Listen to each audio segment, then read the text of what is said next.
Hi, my name's Sam. I work for the Yorkshire Wildlife Trust and I'm also a theatre director. And today will be my first time trying Latvian sauna.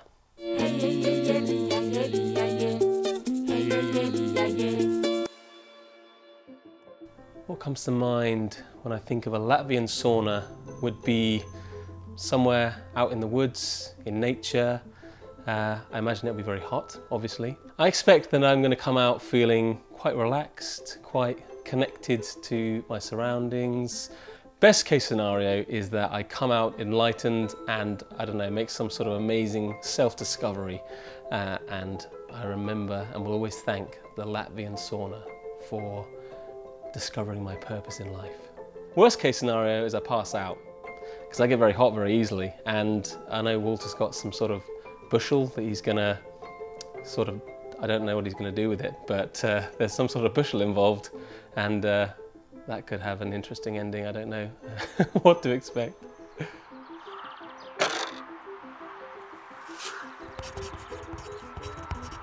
So when a lot of people think about sauna, they do think it's just a hot room that you go in and you sweat for a while and then you go out and maybe dunk yourself in some cold water. And it's partially true.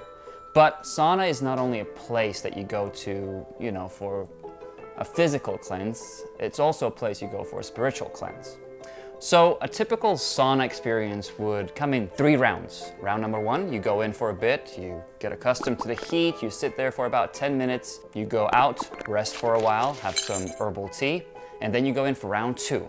Round 2 typically is a part where the person experiencing the sauna procedure gets a body massage with a body scrub.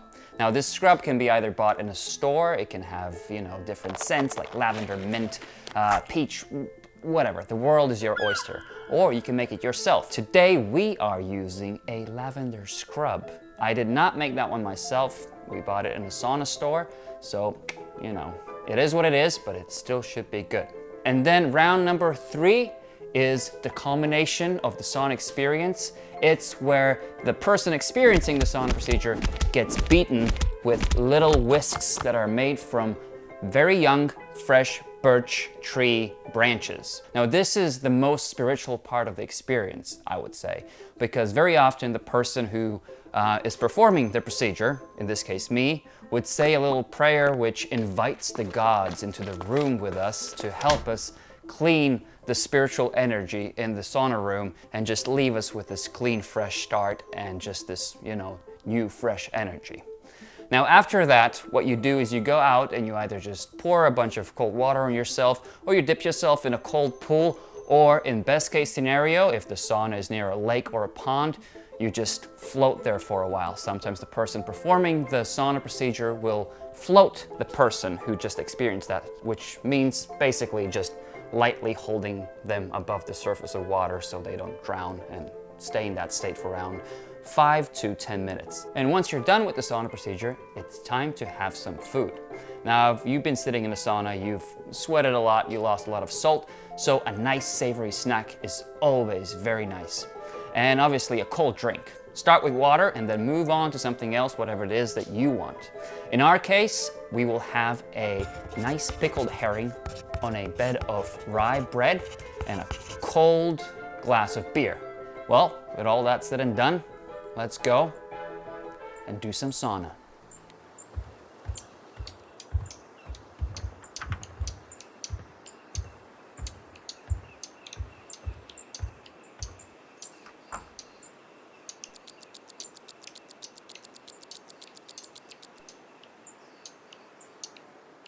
I think it was a spiritual experience, actually. I wasn't expecting it to be, because, I don't know, as you get a little bit older, maybe you get a little bit more cynical. But it did cause me to really, just relax mentally as well and just become more calm. I enjoyed that there were so many different stages to the process. Like you start just by getting used to the sauna, you get like the essential oils, and birch branches are a really unique part of it as well, the way they smell and the way you can use them to imitate rain. I think it was different because, Walter, who showed me the Latvian sauna experience, he's my good friend, and the care he took in actually taking me through that process that was really touching, and I really enjoyed experiencing that part of his culture. I feel like I learned something a little bit about him, and probably learned a little bit about myself as well, in the way I responded to just having that experience. It did definitely feel like quite a spiritual experience. I think through life it's easy, as things are really fast-paced, you know, there might be things that make you angry or make you feel upset or hurt, and doing something like that, I think it's a great opportunity just to reconnect with the things that are important, the people around you and the nature around you, and it's a nice chance just to get out of your own head a bit and just tell yourself to let go, you know? I'm lucky enough that I've experienced sauna in quite a few places, in Japan and Germany, a little bit in the UK, and I'd say it was my favourite, definitely my favourite experience in the sauna.